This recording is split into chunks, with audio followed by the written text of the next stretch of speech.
Every snap is an interview. After the Snap. What a snap. Hey, keep your mouth shut, 50! I lead by example. With Blake and Reed Ferguson, discussing life in, out, and after football. To be able to leave walking away with a degree and a championship, it couldn't be any better. Yeah! Well, you can take this boy out the real South on but you can't take the real South out of my voice. And now here we go again, twist a little bit deeper because I got thick skin. You must be selling me something. I bet you think it's... All right, so Chris, it's been I don't actually remember the last time we did this. I think it was maybe March Madness when Blake was unavailable and you filled in for him. Is that correct? Yeah, that's probably my first time on camera since you guys have been uploading to YallTube. That's right. First time on camera. You look great. Fresh haircut. I'm getting my haircut on Friday. Your blue shirt is popping with the background. The Stanley Cup final tonight, game 1, Colorado Avalanche and Tampa Bay Lightning. Want to get your thoughts on that. I know you told me the puck drop is at 8:10. Is that correct? Yeah, just a little bit after 8:00 because you had text me, let's do Wednesday, and then it was, oh shoot, game 1 is Wednesday. I'd like to watch some of it, so I text you. The earlier the better. Game 1 is tonight, 8:00. Puck drop will be shortly after. Tampa Bay. This is what I'll do for the listeners. I will relate things in a football manner because you have Colorado and Tampa Bay, which is this series, I believe, is going to be the equivalent to the final 2 minutes of Kansas City and Buffalo. I think it's going to be high scoring because Colorado, 7 goal scorers over 20 goals this season. They can spread the puck around. They can put the puck in the net against Andrei Vasilevsky, who is the Aaron Donald of the NHL. This guy is as a goalie. Yeah, he's an absolute stud. I want to say he's only 28, I believe, 28, 29. In closeout games to end a series, he has like 6 shutouts. The dude is absolutely incredible when it comes to clutch series clinching games. Okay. So admittedly, I don't watch a lot of I was going to say soccer, a lot of hockey. I do watch a lot of soccer. I don't watch a lot of hockey. The most I ever watched was when I lived with you. Yes. If this is a series, if you're like, I don't know if I can try to get into hockey. If you want to get into hockey, this is going to be the series.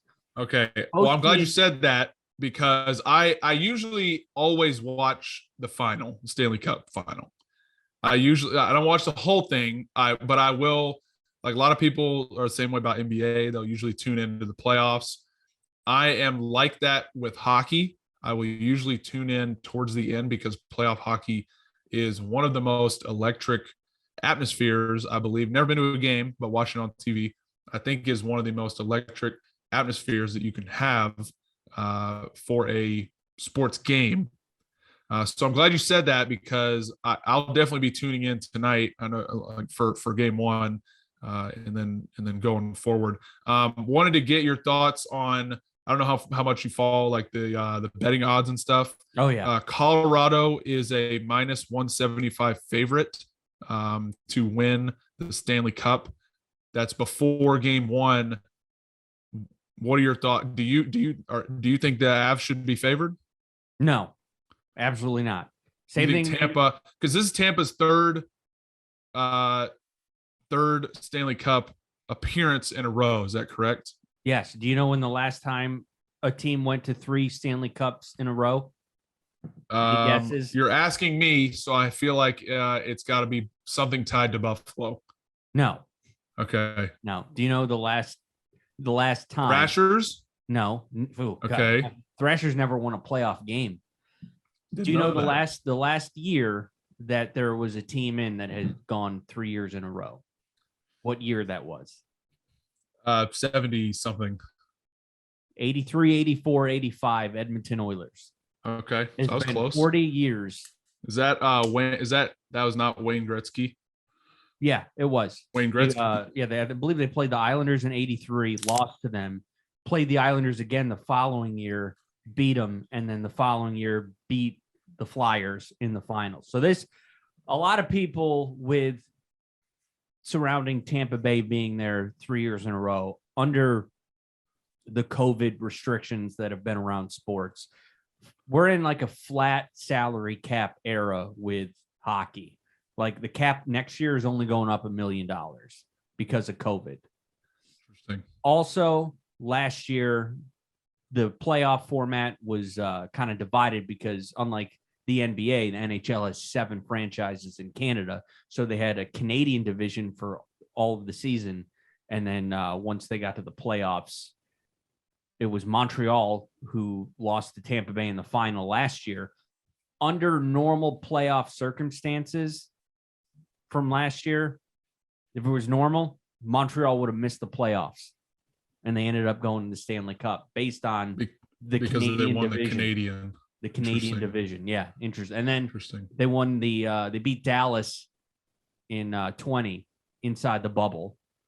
And also another thing that's, again, people don't like Tampa is the cap situation. If you have an injury on your team, you can put that player on LTIR, long-term injured reserve, and their cap hit is removed from the books.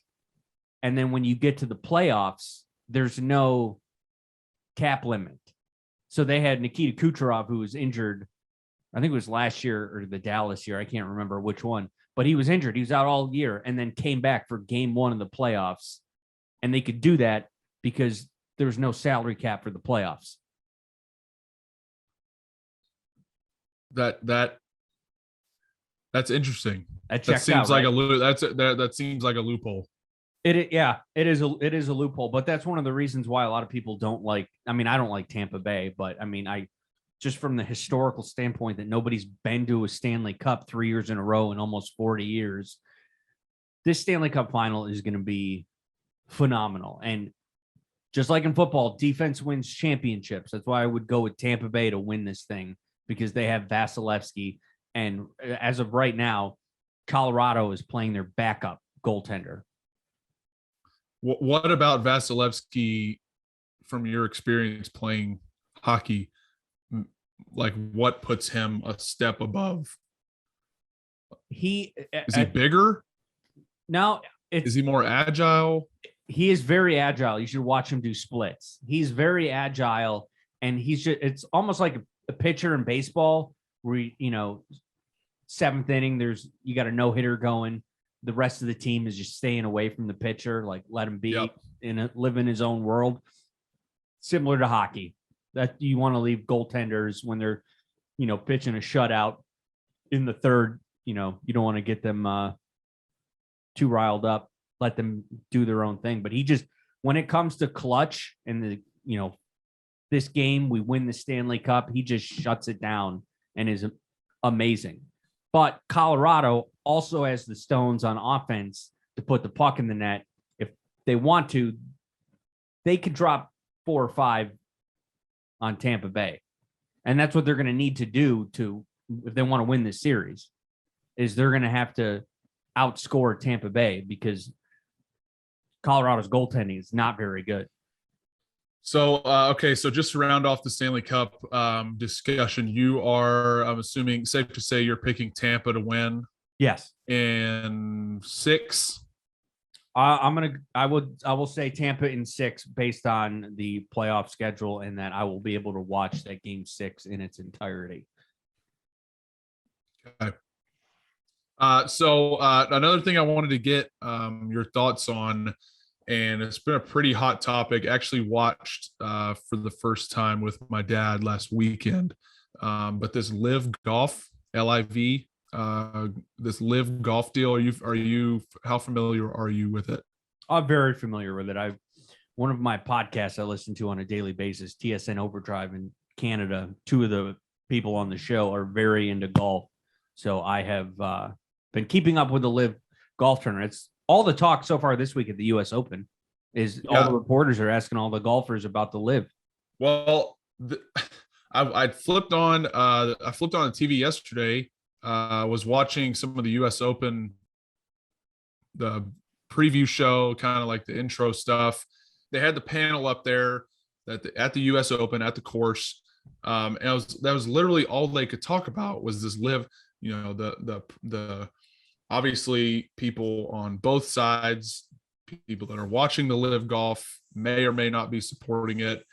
This whole deal of sports washing, which I kind of learned about through the country of Saudi Arabia, the country fund, if you will. Yeah. Basically the richest, the richest fund in the world, whatever you want to call it. They bought Newcastle United in the a couple months ago. They're in the Premier League. They were in the relegation zone to go down to the championship. Bought some players in January. Hired a new manager, and they started putting some money into the team, and they ended up doing okay, and they finished like middle of the table.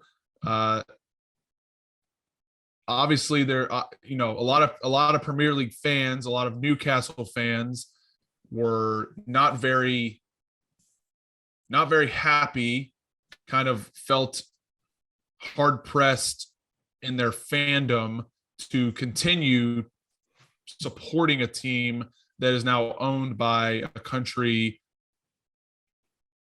who does these terrible things to human beings, don't support the same human rights that other countries do around the world. Where do you stand? Where do you kind of stand on the whole issue? What side are you on? Well, it's funny that I know it's a tough question, but I think it's funny that all the sports media is on these golfers for the live because it's a Saudi-backed league, but we're going to keep our mouth shut with the NBA in China. Dustin, I'm with you. Dustin Johnson came out this week because, for those that don't know about the U.S. Open, it's a USGA event. It's not put on by the PGA. So people in the live tournament can play in the U.S. Open. And Dustin Johnson was asked about playing in the live, and he was like, I don't want to play golf forever. Like that's the kind of answer I want to hear. You just own up. You're in it for the money. He was paid like $150 million to play in the live. I get it. Yeah. I when I was jotting down some of my notes, I wanted to look up some of the payouts for the live golf tournament versus the PGA Tour. I think it's bananas. Schwartzel won what, 1.4 million for the first? No, 4 million. 4 million. 4 million for winning the live golf London tournament, which I believe was last weekend. Charles Schwartzel, first place, got 4 million. Duplessis finished second. His name's Henny Duplessis. Don't quote me on that pronunciation. Finished second, got 2.2 and a little less than $2.25 million. And then two guys were tied for third, each got $1.5 million. That's insane. We're talking about the people that run these tournaments, this live golf. They don't care about a P&L sheet. Yeah. Here's some money. Come play for us. Quit playing for the PGA. Do you know how much Tiger is basically how it looks. Do you know how much Tiger got offered? I know. I didn't see. 900 million. I believe that. I believe every bit of that. And he turned it down. That's tough. He's made a lot of money. You also factor in his contract with Nike, and he probably has a lifetime deal with Nike. So over the course of that contract, he'll probably get there, just not as quick as if he took the live money. Yeah. In comparison with what I just talked about, the 4 million for first place, 2.125 for second, 1.5 for the two third place guys. compared to some of the biggest PGA payouts. And this is in Live Golf. I think there's only there's a small number of events throughout the year. There's teams, shotgun start, the whole 9 yards. It's been talked about a lot over the past couple of weeks, but the most lucrative PGA Tour tournament, the Players Championship, pays out 3.6 to the winner. It's amazing. Schwartzel made More than that in just the inaugural Live tournament. playing one less round. Yep. So they only do 3 rounds. Yep. The Masters and PGA Championship are the same payout. They were 2.7 million for first place. It's insane. If you're a golfer and you're going to go play Live, just come out and say, "Hey, I'm doing it for the money." That's all you got to do. I have more respect for you. Well, I mean, and be honest. You're going after it for the money. Well, the other thing is, I mean, I don't want to get too in the weeds, but the people, the players acting high and mighty, while also sporting some brands that operate in countries, Nike per se. I mean, the list goes on and on. I mean, it's a double-edged sword. Yeah, I get it. But the other thing I thought was interesting was the average winner. This is kind of the last thing I'll say about the payouts. Just absurd amount of money that's being thrown at these players for the Live tournament. The average winner for a Live golf tournament is $521,000. And the average that is more than double of what I could find, more than double the average more than double of the average winning of the PGA Tour's highest purse tournaments. Does that make sense? Yeah, that's insane. But PJ's had no competition forever, so yeah, pretty interesting. So anyway, so we'll the Live Golf. I just wanted to talk about it because that was kind of that. I feel like the news that I've seen, that's been one of the hottest topics in sports over the last 14 days. Yeah, it is. And it's going to be a topic of conversation all through today. And today being Wednesday, we're recording this on Wednesday. And then once the US Open begins, I think everything will shift focus to the US Open that is this weekend. Yeah. Okay. So did you happen to see yesterday, there was a video that came out of a dude. Apparently he has a YouTube channel. And when you look at his real picture, he like a picture of the guy, he doesn't actually look like Klay Thompson. Did you see, do you know the video I'm talking about? I have not seen the video. I have heard about a gentleman walking on the court during shoot-arounds, getting through like 5 layers of security. Yes. And joining the shoot-around. Yes. So, and I'll repost the video from the podcast account, but this dude has basically, I think he's done it before, but this recent video he just posted was of his most recent attempt to bypass the Chase Center, I think is what it's called, the Chase Center security, and get onto the court for a little shoot around by himself. So he ended up parking, I guess, in the parking garage. Was wearing the sweatsuit, like a sweatsuit, like a warrior sweatsuit. Had the hoodie, he had the hoodie up. Goatee was shaved, like how Klay wears it. Was it an and it had like goatee? a band, huh? Actual goatee or like a mascara? No. It looked blonde? like he because in the picture I saw of him without the Klay Thompson get up on, like on his YouTube channel or something, he just had a beard like me, but a little shorter. So it looks like he just like trimmed it to what Clay's facial hair looks like and like dyed it black like Klay Thompson, or like really dark like Klay Thompson, because this guy's normal facial hair was like a light brown.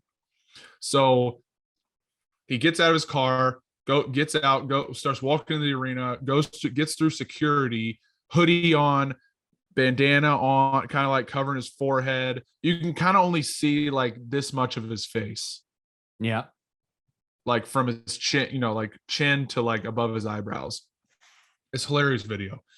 So he gets through, gets through security. Nobody's saying anything to him. He puts, gets through as if any NBA player nowadays wears a team jumpsuit to the arena, right? That's like that should have been their first like alarm bell.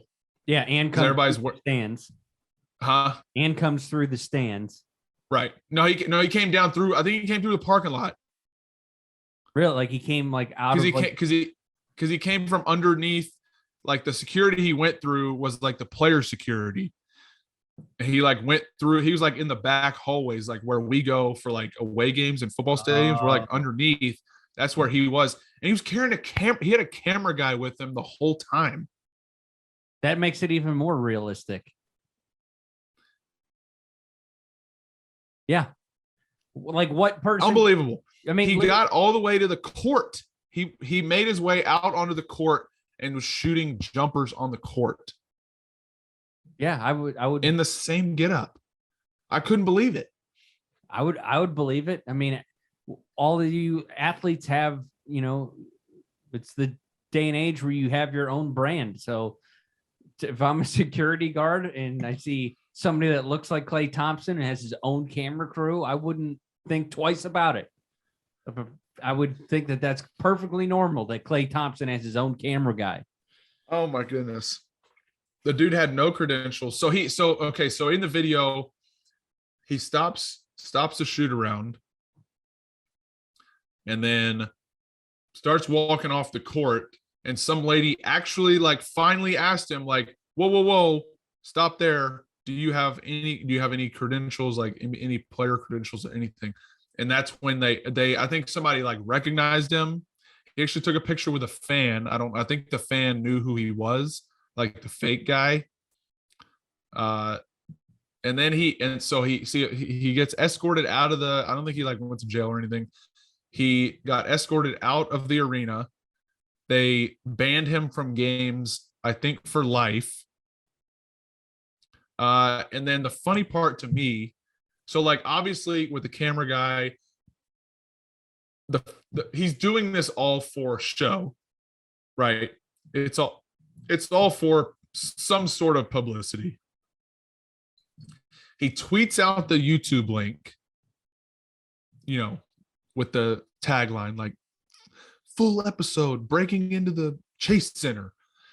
And then proceeds to tweet after that he's having like news channels and stuff like reach out to him for comments and like interviews and stuff. And he's like, no, I'm not doing it for the publicity, blah, blah, blah, blah, blah. And it's like, he's so full of BS. Like he's full of crap. Hey, I mean, I heard he spent like 10 grand? Yeah. I What? think on tickets to the game. Spent 10 grand and then he doesn't even get to go and he's banned for life. Yeah. Anyway, super interesting. I mean, like Chase Center got to re-up their security. Yeah. First of all, considering it was they're in the NBA finals. All right. So last thing, I wish we had Drew on because I know how much of a baseball fan he is. Hey, I bought the baseball package. I know you did. At I know half you did. off. You told me. You know what I watched last night? I Huh. watched some of the Blue Jays. Okay. So I guess they figured out that Buffalo is not a home market of Toronto because it's in different countries. Interesting. Yes. I haven't even tried to watch a Blue Jays game because we used to get blacked out. Nope. So I don't even click on them anymore because I know I'm like, you can't. live in Buffalo. You can watch the Blue Jays on MLB.TV now. Interesting. No blackouts. That's clutch. I'll have to remember that. I just wanted to like blurb it out there because obviously everybody knows I'm a huge Yankees fan. The Yankees are demolishing everybody. They're in first place, crushing it. They lead the league. I think they have the best record in baseball. Juice balls are back. They had a game a couple days ago where they played the Cubs. I think it was on Saturday. Cubs had just brought this guy up, and the Yankees hit 6 or 7 solo homers. That's insane. Just mashing the baseball. So super fun to watch. Baseball is fun again. The ratings are through the roof. I think we're going to try and catch, as much as I hate giving my money to the Houston Astros organization. When we're home for summer, I think we're going to try and hit a game. The Yankees are not in town while we're down there, but got to hit a summer baseball game because I haven't been to a baseball game in a while. Yeah, I am going to Kansas City in 3 weeks, and I'm leaving to come back to Buffalo. I'm driving. I'm leaving to come back to Buffalo on the 9th, like early in the morning, and the Royals only have one home game while I'm there, Friday the 8th at 8. You got to go. But my brother lives over an hour away from the stadium. That's nothing. Yeah, well, I mean, I got to get up early and come back. We'll go for the first 5. Buy a cheap ticket. They suck this year. I'm You one of could those. probably get in for $20. I'm one of those guys. Like I can't do bleeds. For like No, just for anything. get in the game and sit wherever you want. Is that how it works in Kansas City? Because they're all. Well, I'm just saying nobody's there. They're terrible. I think they're the worst team in the league, or dang near it. There's not going to be anybody there. Who are they playing? You said Cleveland Indians. Well, they're doing okay, but they're probably not going to travel a ton of fans. So, you should spend the $20. I was supposed to go there in the let's see, when was I supposed to go through Kansas City? I was supposed to go through Kansas City this spring driving up, but I didn't make it happen. So just to finish off the episode, had a couple of fun Twitter questions, Chris, that I want to get your thoughts on. First one, and this was probably mostly for me since I tweeted out the question. Who do you think the Yankees need to acquire now to potentially fill in any gap later in the season to help continue this historic pace? I think that they are. So 2 things. Is it going to be pitching? No, it's not going to be pitching. Their pitching has been spectacular this season. 2 things. And this comes from a little bit of the preseason stuff that was going on with Judge. So obviously he declined the contract. We talked about it a bunch on the podcast. He declined the $225 million offer from the Yankees. But that was a contract primarily signing him to play in right field. He has now played a good amount of games this season in center field, which is a more valuable position. And he's performing at a MVP pace. But when he's not playing center field, Aaron Hicks has been the center fielder, and he is batting like 180 this year. Like, has been so bad. It's super extremely frustrating. So I think if they add a center fielder, they have plenty of corner outfielders. They're lacking center field depth. So I think if they can add a center field bat, I'm thinking Ketel Marte from the Arizona Diamondbacks. He is a second baseman by trade. Second base, I think he plays some shortstop, but can play center field. I think he's been playing center field for the Diamondbacks. Could be, and he's a great player at his peak. So Ketel Marte, I think that was my guy Drew, who asked that question. Okay, Chris, this one's for you. If you could have dinner with 3 people, alive or dead, who would it be and why? 3 people. Let's go one person, dead or alive. One person. One person alive, one person dead. When I met my girlfriend, this was the question I asked her on the dating app Hinge. If you could have dinner with anybody, who would it be? I said Robert Kelly. She thought I meant R. Kelly, but it's Robert Kelly, comedian, Bob Kelly. podcaster, Bob Kelly. You've seen him. You've been to his show. Yes. I've told you to go see him. I've seen him, I think, 7 times. Yep. He got me into podcasting, and best comedian I've ever seen. Hilarious. It'd be him for alive. And then for somebody that's no longer with us, I'd probably keep it in the comedy world, maybe a George Carlin or a Bill Hicks. This was now that you brought the comedy aspect of it, Blake and I are noted fans of Tom Segura. Yes. So I feel like Tom would be a hilarious person to grab dinner with. I know Blake will enjoy hearing me say that. Somebody who is not with us, that's actually a great question. Golly. Steinbrenner? Probably not. I'm thinking, I don't even know, bro. I feel like I would want to have dinner with Babe Ruth That'd be good. to see how different the game is now versus back then, even though we kind of know. Okay, and then last question. Like the Klay Thompson lookalike, there are lots of Reed Ferguson doppelgangers out there, but who do you get told you look like the most? Mitch Morse is definitely top of the list. For those who don't know, Mitch is number 60 for the Bills. He plays center for us. He outweighs me by about 80 pounds.